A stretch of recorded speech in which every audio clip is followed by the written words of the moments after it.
Bonjour tout le monde, c'est le 8 mai aujourd'hui et franchement, ce que j'ai vu hier soir, mesdames et messieurs, j'étais vraiment heureux, mais vraiment, regardez ça, Omer Kader est libre.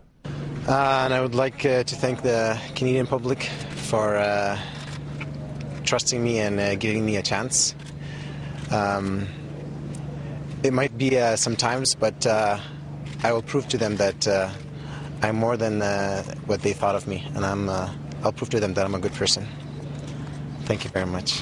Omar, what do you want Canadians to know about you? What's most important for them to know? Just to give me a chance, see who I am as a person, not as a name, and then they can make their own judgment after that.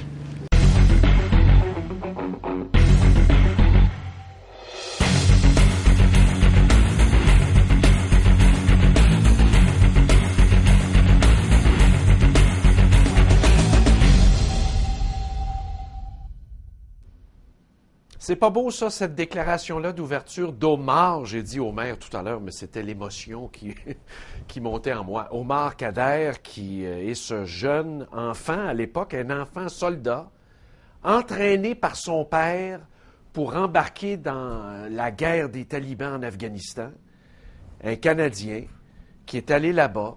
Et quand est venu le temps, justement, de passer à l'attaque, le père a laissé le fils dans un endroit bourré de talibans, dans une pièce. Bye-bye, salut les amis.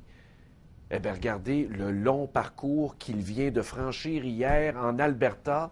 Il a eu la permission d'un juge en appel, la cour en appel, et il pourra sortir en libération conditionnelle. Personnellement, moi, je trouve ça merveilleux. Et évidemment, il y a eu une mêlée de presse. C'était la première fois, les images que vous avez vues, qu'Omar Kader était libre. Prenait l'air libre, respirait l'air libre depuis son arrestation, sa capture en Afghanistan, jusqu'à son séjour à Guantanamo, après le séjour dans des prisons canadiennes, et le voici maintenant. Moi, j'ai été vraiment obnubilé. Premièrement, je ne m'attendais pas à un tel discours d'un prisonnier qui aurait toutes les raisons d'être frustré. Ce gars-là a été torturé, ce gars-là a été battu, mis à part par des racistes dans des prisons canadiennes qui ont donné une volée aussi. Vous allez me dire, oui, mais il a tué un soldat américain. Il a commis des crimes de guerre. Il a avoué, avant de partir de Guantanamo, quand il y a eu cette entente avec le gouvernement canadien, il a avoué ses crimes. Oui, c'est vrai, il est coupable de ses crimes, sans doute, mais c'était un enfant. Il faut se remettre dans le contexte. Et malgré tout ça, ça ne justifie pas un tel traitement qu'il a subi dans une prison qui a été déclarée illégale à l'époque par la Cour suprême même des États-Unis. Guantanamo n'avait pas une existence légale, la torture y a été reconnue, et est-ce qu'on est plus avancé aujourd'hui comme société canadienne d'avoir laissé faire cette torture-là sur un citoyen? Un citoyen qui était un enfant à l'époque de la commission des faits. Est-ce qu'on est plus avancé comme société? Je veux juste que vous réécoutiez le début en introduction. Ce gars-là est d'une grande quiétude. Ce gars-là est d'une sérénité désarmante et il remercie le public canadien, la population canadienne. On réécoute ça. And I would like to thank the Canadian public for trusting me and giving me a chance. It might be sometimes, but I will prove to them that I'm more than what they thought of me, and I'll prove to them that I'm a good person. Thank you very much. Omar, what do you want Canadians to know about you? What's most important for them to know? Just to give me a chance, see who I am as a person, not as a name, and then they can make their own judgment after that. Bon, alors tout ce qu'il vous demande, tout ce qu'il nous demande, c'est de lui donner la chance de construire sa vie. Moi, vraiment, j'ai été ému par ce discours-là que j'ai entendu. Discours. Est-ce que c'était préparé? Est-ce que c'était stagé? Je sais, les gens qui sont adeptes du complot vont dire, ben oui, c'était tout arrangé d'avance. Je veux juste que vous écoutiez maintenant un segment dans la même mêlée de presse. Ça s'est fait devant la résidence de son avocat en Alberta, parce qu'une des conditions de la Cour, c'est qu'il doit rester chez son avocat, doit avoir un bracelet GPS, a un couvre-feu à respecter. Mais regardez la différence d'attitude avec son avocat, celui même qui était à Guantanamo pour l'accompagner dans les procédures à l'époque. C'est un avocat de l'Alberta, évidemment, de l'Ouest canadien. Et regardez toute la hargne qu'il a envers Stephen Harper. Il mâche pas ses mots, c'est très direct. Et on voit qu'on assiste à un tout autre discours. Écoutez ça.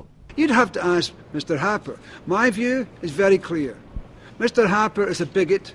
Mr. Harper doesn't like Muslims. Mr. Harper, I once said publicly to Mr. Harper, when you put your children to bed, ask yourself whether you would like your children to have been abused like Omar Khadr. Moi, sincèrement, écoutez, je vais vous paraphraser pour ceux qui n'ont pas compris. L'avocat est enragé après Stephen Harper. Évidemment, pourquoi? Parce que le fédéral s'opposait à la libération conditionnelle d'Omar Khadr. Et ils ont perdu. Hein? En appel, la Cour a confirmé la libération. C'est pour ça qu'ils sont dehors, d'ailleurs, à faire la conférence. Et l'avocat dit, M. Harper est un bigot, un raciste, quelqu'un qui n'aime pas les musulmans. Il est très dur envers le premier ministre, et pourtant, on aurait pu s'attendre à une telle réaction de la part d'Omar Khadr, qui a tout subi ça pendant des années de temps. Ce gars-là a été abandonné par le gouvernement canadien, qu'on ait fait n'importe quoi. Quand il nous arrive un malheur à l'étranger, ou un problème grave, ou qu'on est arrêté, comme ça a été le cas d'Omar Khadr, il a été arrêté et capturé en Afghanistan, amené dans une prison américaine sur l'île de Cuba, comment ça se fait que le gouvernement canadien n'a pas fourni toute l'assistance consulaire auquel ce citoyen-là canadien avait droit? Oh, c'est un combattant, c'est un criminel de guerre, c'est quelqu'un qui a supporté Al-Qaïda, les talibans. Oui, peut-être, c'est vrai. Mais c'était un enfant. Est-ce que le Canada souscrit à la Convention des Nations unies sur le droit des enfants? Est-ce qu'on encourage les enfants soldats? Par exemple, au Sierra Leone, actuellement, il y a une problématique de soldats enfants et le gouvernement donne de l'argent pour lutter contre ça. Mais on n'est même pas capable de le prévenir chez nous. Je vous laisse sur un dernier extrait d'Omar Khadr et les journalistes lui demandent ce qu'il veut faire de sa vie. Maintenant qu'il est libre, comment est-ce qu'il va reconstruire sa vie? Regardez ça. There's too many good things in life that I want to experience. Do you have any career aspirations? Looking down the road, is there anything that you really... Something in the healthcare. I believe that you have to be able to empathize with people in pain, and I know I've experienced pain, so I think I can empathize with people who are going through that. And I think I hope I can do something in the healthcare. Alors, il veut s'en aller dans le domaine de la santé. Il veut œuvrer à soulager la souffrance des autres. Lui-même qui l'a connu. C'est sa motivation. On lui souhaite bonne chance. Franchement, moi, je suis très, très, très heureux. Et Stephen Blaney, notre ministre de la Sécurité publique du gouvernement, a dit qu'il jonglait avec les possibilités d'en appeler de cette libération d'Omar Khadr. Qu'est-ce que ça apporterait de plus au dossier?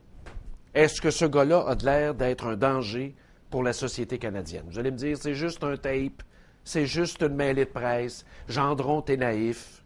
Moi, je suis prêt à prendre le risque. Je suis prêt à prendre le risque, moi, comme société.